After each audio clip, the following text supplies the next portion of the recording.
Salam Bapak Ibu Saudara-saudara kekasih, salam sejahtera dan selamat bertemu kembali di YouTube saya, Pendeta Rudolf Hapasaribu Channel. Dengan dan lewat channel ini saya komit untuk senantiasa menyebarkan pengajaran firman Tuhan, karena saya percaya berlandaskan Yesaya pasal 55 ayat 11 bahwa firman Tuhan yang saya dan Bapak Ibu Saudara-saudara semuanya juga ikut sebar lewat apapun, termasuk lewat khotbah ini, tidak akan kembali dengan sia-sia, tetapi akan bekerja sendiri lewat kuasa dan berkat urapan Roh Kudus. Mari Bapak Ibu, Saudara-saudara semuanya, saya ajak membantu saya menyebarkan pengajaran firman Tuhan, khotbah di pertangyangan minggu keempat sesudah Trinitatis 13 Juli 2025, terambil dari kitab Efesus pasal 6 ayat 21 sampai 24 dan bacaan dari kitab Ulangan pasal 30 ayat 15 sampai 20. Diikat oleh topik atau tema mengasihi Tuhan dan hidup menurut jalannya. Dalam bahasa Batak Toba dituliskan, maka holongi dia bata jalan manangihon suarana. Saya baca untuk kita, simaklah pembacaan firman Tuhan berikut ini. Judul perikop Efesus pasal 6 ayat 21 sampai 24, pemberitahuan salam. Inilah perikop terakhir dari kitab Efesus. Supaya kamu juga mengetahui keadaan dan hal ihwalku, maka Tihikus saudara kita yang kekasih dan pelayan yang setia di dalam Tuhan akan memberitahukan semuanya kepada kamu. Dengan maksud inilah ia kusuruh kepadamu, yaitu supaya kamu tahu hal ihwal kami dan supaya ia menghibur hatimu. Damai sejahtera dan kasih dengan iman dari Allah Bapa dan dari Tuhan Yesus Kristus menyertai sekalian saudara. Kasih karunia menyertai semua orang yang mengasihi Tuhan kita Yesus Kristus dengan kasih yang tidak binasa. Nah, Bapak Ibu dan Saudara-saudara, demikianlah nats khotbah kita di pertangyangan minggu keempat sesudah Trinitatis 13 Juli 2025, dihubungkan dengan topik mengasihi Tuhan dan hidup menurut jalannya. Maka holongi debata jala manangihon suarana. Saudara, mari kita lihat terlebih dahulu konteks kehidupan jemaat Efesus saat Paulus mengirim surat ini. Pada pasal 4 ayat 1 dituliskan, sebab itu aku menasehatkan kamu, aku orang yang dipenjarakan karena Tuhan. Nah, ayat ini memberi petunjuk bagi kita Bapak Ibu bahwa surat kepada jemaat Efesus ini dituliskan oleh Paulus pada saat dia meringkuk dalam penjara atau tahanan. Dan informasi ini diulangi lagi menulisnya pada pasal 6 ayat 20. Dan kemungkinan besar di kota Roma dia dipenjara. Apa yang terjadi dalam jemaat Efesus saat itu?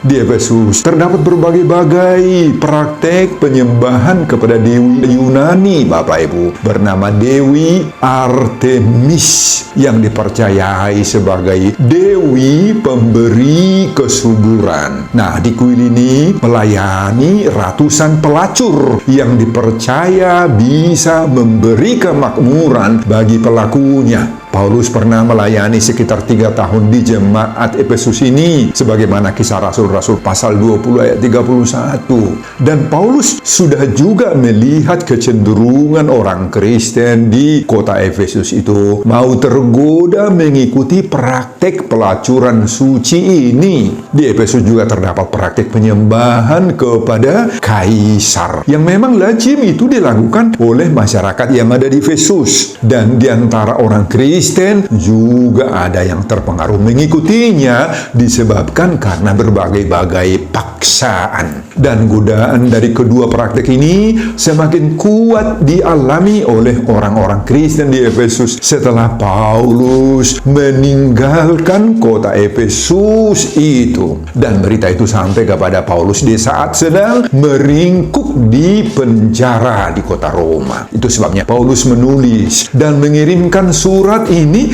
lewat Tikhikus sebagaimana pasal 6 ayat 21 ini. Nah, selain itu, ada beberapa alasan lain yang mendorong Paulus mengirim surat ini. Apa? Pertama, adanya gangguan terhadap kesatuan dan persatuan jemaat, terutama antara orang-orang Kristen yang berasal dari orang Yahudi sendiri dan orang-orang yang bukan Yahudi. Perbedaan ini cenderung berakibat timbulnya perpecahan dalam jemaat Efesus. Saling menyalahkan, saling menuduh. Inilah mendorong Paulus berupaya membangun kembali jembatan. Jembatan itu artinya mempertemukan orang-orang yang berbeda latar belakang itu agar saling menerima perbedaan itu.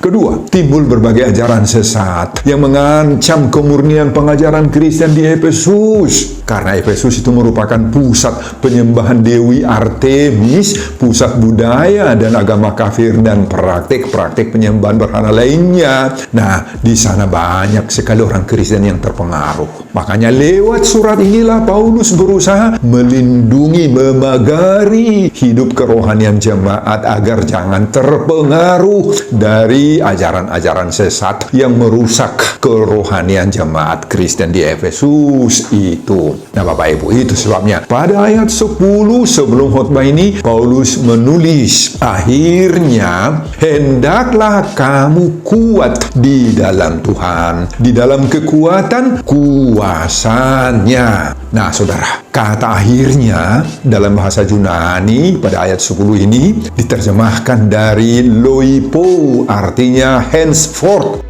Dalam bahasa Inggris artinya mulai sekarang atau untuk selanjutnya, next. Apa artinya? Kalau Paulus mengatakan akhirnya, henceforth, atau what next? Apa artinya itu? Nah, artinya apa yang harus dilakukan berikutnya, yang harus dikerjakan oleh jemaat Efesus itu, dan apa yang harus kita lakukan, kita kerjakan berikutnya, apa yang menjadi tanggung jawab kita seterusnya. Nah, jawabannya disampaikan oleh Paulus pada ayat 11 sampai 20. Inilah pembekalan Paulus sebelum khotbah kita. Pada ayat 11 sampai 13 Paulus menyadarkan jemaat bahwa hidup ini merupakan perjuangan. Banyak tantangan yang harus kita hadapi. Nah, oleh karena itu kita harus kuat di dalam Tuhan. Nah, kemudian pada ayat 14 sampai 17, agar menang dalam perjuangan itu tidak bisa kita mengandalkan diri kita sendiri, tetapi harus mengenakan perlengkapan senjata Allah sehingga bisa berdiri tegap, teguh, kokoh, kuat. Pada ayat 18 sampai 20, karena hidup adalah perjuangan, maka kita harus berjaga-jaga dan berdoa. Doa-doalah kekuatan kita, kata Paulus. Nah, Bapak Ibu, khusus dalam nats khotbah kita pada ayat 21 sampai 24, Paulus berbicara tentang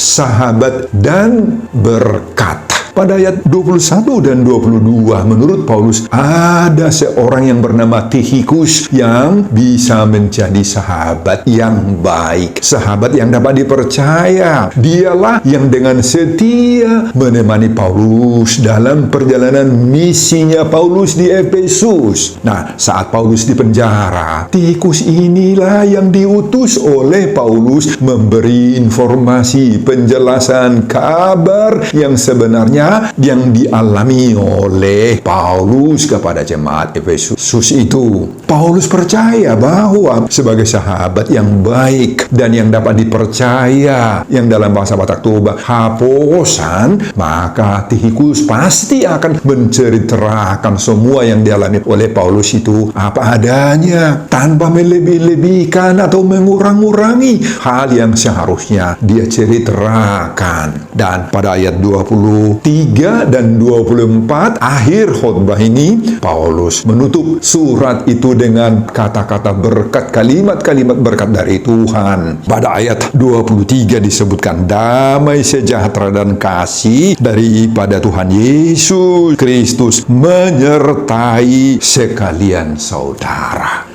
Nah, Bapak, Ibu, dan saudara-saudara, dengan melakukan pengajaran Paulus ini, maka kita telah mengasihi Tuhan dan hidup menurut jalannya. Maka holongi debata jalan marangihon suarana. Itulah topik minggu keempat sesudah Trinitatis 13 Juli 2025. Amin, Bapak, Ibu, dan saudara-saudara.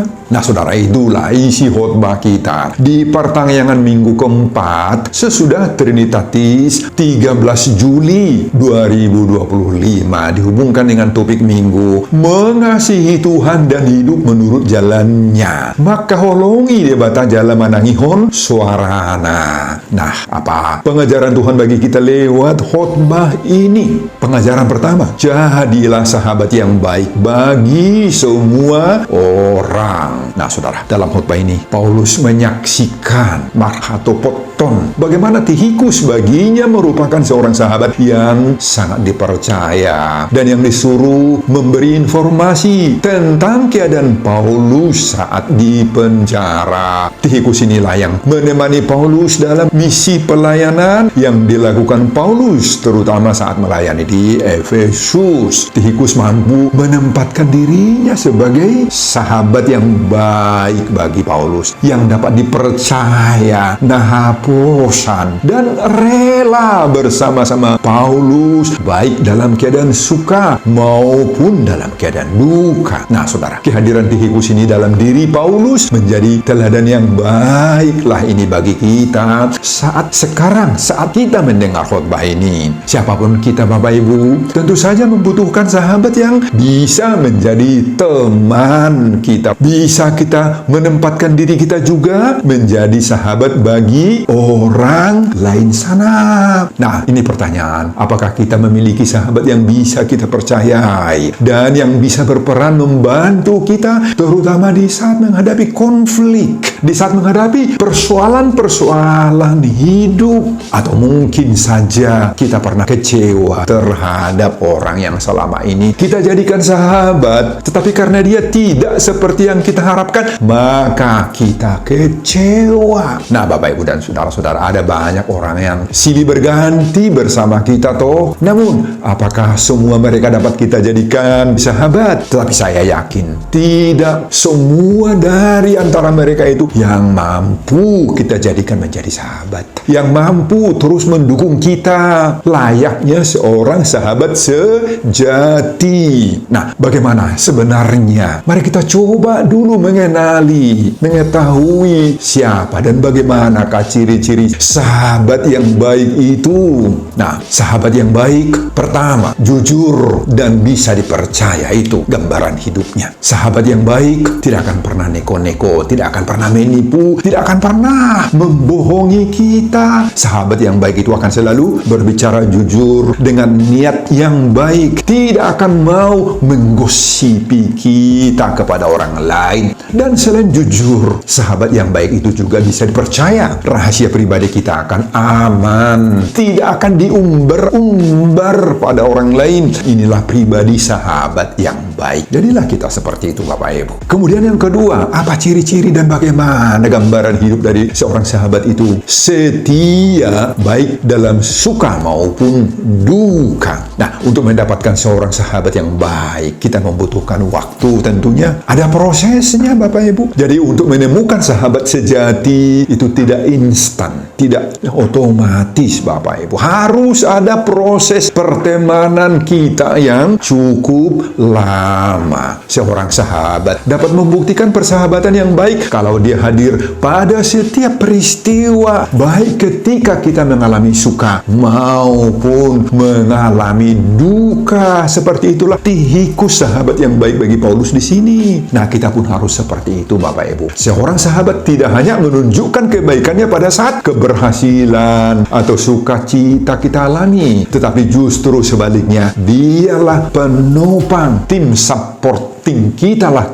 dia pada masa-masa kita mengalami kesulitan, problema, supaya kita tidak jatuh akibat problema itu. Dan yang ketiga, gambaran seorang sahabat, dia memiliki empati bagi kita. Saudara, sikap empati artinya memiliki kepedulian. Inilah seorang sahabat yang baik, peduli dengan keadaan kita. Saudara, tidak semua orang yang mau peduli dengan keadaan kita, toh. Ada banyak orang yang lebih memilih menjauh dari kita ketika kita mengalami berbagai-bagai tantangan dan cobaan. Karena apa? Karena mungkin saja mereka menganggap hal tersebut bisa menjadi beban bagi dirinya sendiri. Berbeda dengan sahabat. Seorang sahabat tetap berempati pada diri kita dan akan melakukan apapun sebisanya. Misalnya dengan menjadi tempat curhat bagi kita. Ini pun sudah sangat baik. Inilah sahabat itu. Dia memberi empati kepada kita. Nah, tentu masih banyak lagi ciri-ciri khas seorang sahabat yang lain tuh. Saya hanya menunjukkan ketiga-tiga hal ini saja sebagai contoh teladan dari pribadi Tihikus yang disaksikan oleh Paulus di sini. Marilah kita, Bapak Ibu, menunjukkan diri kita menjadi sahabat yang baik bagi orang lain. Dengan menjadikan diri kita sahabat yang baik bagi orang lain itu, kita sudah menerapkan pengajaran topik minggu keempat sesudah Trinitatis, mengasihi Tuhan dan hidup menurut jalannya. Amin, Bapak Ibu dan saudara-saudara. Pengajaran kedua, bertanggung jawab dalam tugas yang dipercayakan kepada kita. Saudara, kembali kita lihat pribadi Tihikus ini. Tihikus adalah seorang yang dipercaya oleh Paulus berbagai-bagai amanah untuk dilakukannya.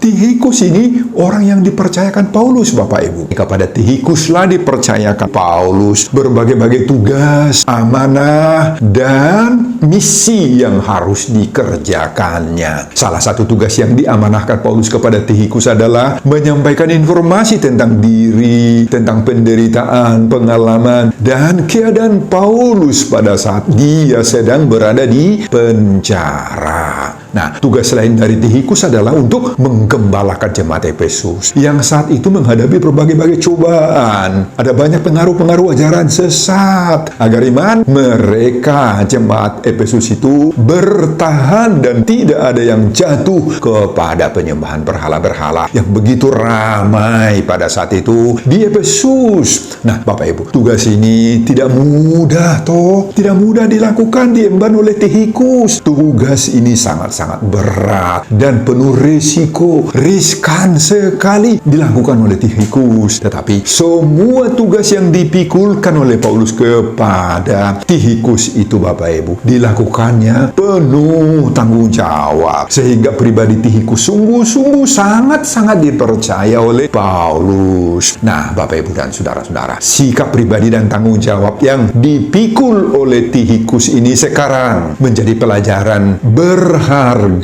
bagi kita. Dari kesaksian Paulus ini nampak bahwa Tihikus seorang yang dapat dipercaya. Nah, haposan dalam bahasa Batak Toba, dia seorang yang sungguh-sungguh bertanggung jawab dalam tugas mandat yang diamanahkan, kewajiban yang dia emban itu. Nah, ini mendorong kita sekarang agar kita juga menjadi seorang yang dapat dipercaya, mahita Bapak Ibu. Iko gabi haposan, mahita Bapak Ibu, dalam segala tugas tanggung jawab yang dipercayakan kepada kita. Mari kita menjadikan diri kita ini orang yang dapat dipercaya. Baik dalam kata-kata kita dipercaya, ucapan, tanggung jawab yang dipikulkan kepada kita, kita harus dipercaya. Kalau kita menerima suatu amanah, pesan atau penyuruhan, perintah, mandat untuk kita emban, kita laksanakan, maka kita harus menganggapnya itu suatu kepercayaan itu. Kita harus menghargai kepercayaan yang diamanahkan kepada kita itu.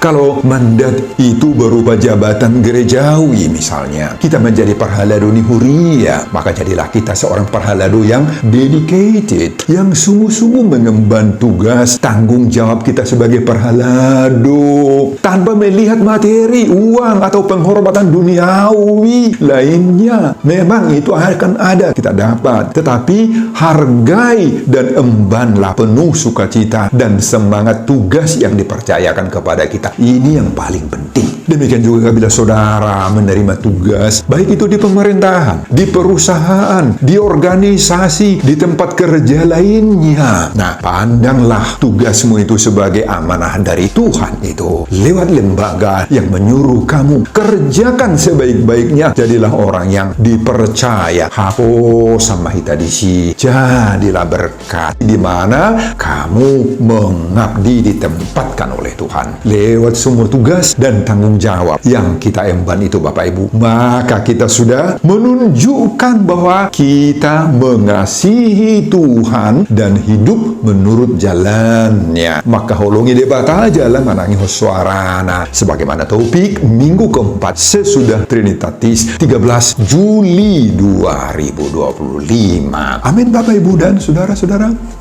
Pengajaran ketiga, jadilah pembawa damai sejahtera, salam kepada sesama. Saudara, Paulus menutup suratnya dengan menyampaikan salam yang sangat indah pada ayat 23-24. Di sana ditulis, damai sejahtera dan kasih dengan iman dari Allah, Bapa dan dari Tuhan Yesus Kristus menyertai sekalian saudara. Kasih karunia menyertai semua orang yang mengasihi Tuhan kita Yesus Kristus dengan kasih yang tidak binasa. Nah Bapak Ibu, dalam ayat ini dua kata Yunani yang dipakai menyebut damai sejahtera dan kasih, yakni eirene dan agape, yang sama dengan bahasa Ibrani salom. Nah, saudara, saat ini salam seperti ini sudah kita sering dengar, sudah dianggap biasa di kalangan Kristen. Tidak kurang banyaknya juga anggota jemaat yang sering mengucapkan apa? Salam,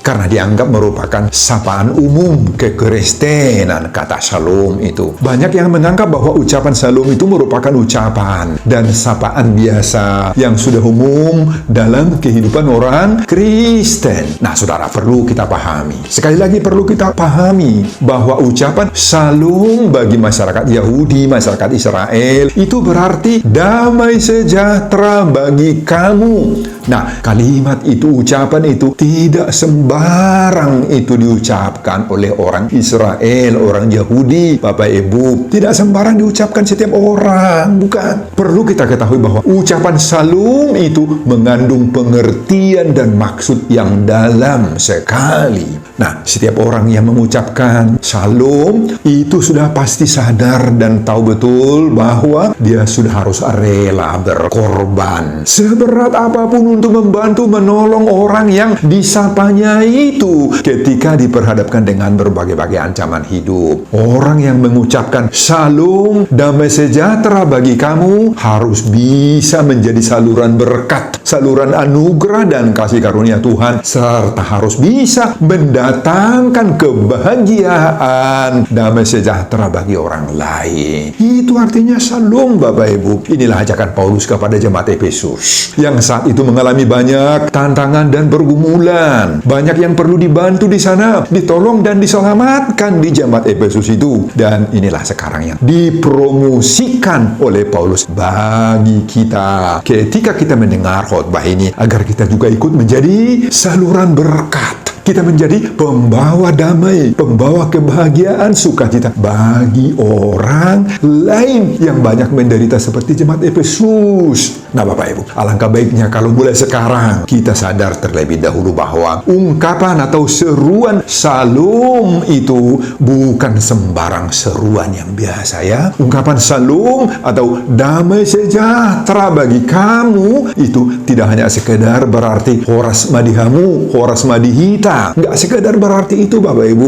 selamat bertemu. Oh, nggak itu artinya saja. Secara teologis perlu kita tegaskan, mereka yang tidak siap hatinya menjadikan dirinya berkat, menjadikan dirinya anugerah, dan rela berkorban dengan orang lain, maka ingat, tidak berhak mengucapkan shalom kalau tidak mau terbuka hatinya menolong orang lain. Dan sebaliknya, ketika kita sudah menyadari arti dan makna ucapan shalom, damai sejahtera bagi kamu, maka kita sudah siap membagi-bagikan shalom kita, membagi-bagikan damai, berkat, sukacita, kebahagiaan kita kepada orang-orang lain. Ingat itu Bapak Ibu. Dan ketika kita sudah siap membagikan shalom, maka kita akan memiliki hidup yang semakin bertumbuh dengan indah. Kenapa? Karena ada berkat-berkat Tuhan yang turun bagi si pemberi shalom itu. Dan shalom atau eirene dan agave ini lahir ketika kita sudah menerapkan topik minggu keempat sesudah Trinitatis 13 Juli 2025 ini, mengasihi Tuhan dan hidup menurut jalannya. Maka holongi dia bata jalan manangihon suarana. Amin Bapak Ibu dan saudara-saudara.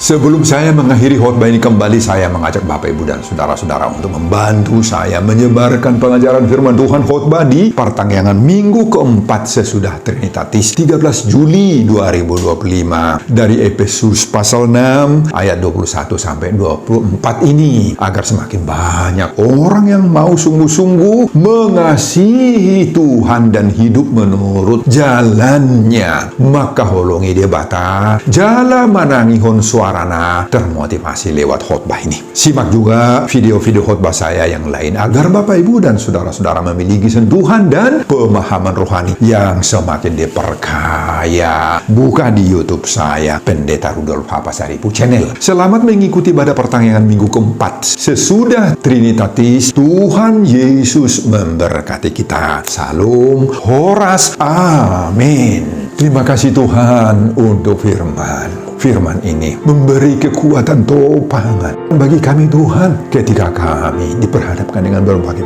tantangan, pergumulan, permasalahan hidup seperti jemaat Efesus. Biarlah kami kuat dalam menghadapi segala pergumulan. Berkati hamba-Mu dalam mempersiapkan khotbah-khotbah berikutnya. Amin.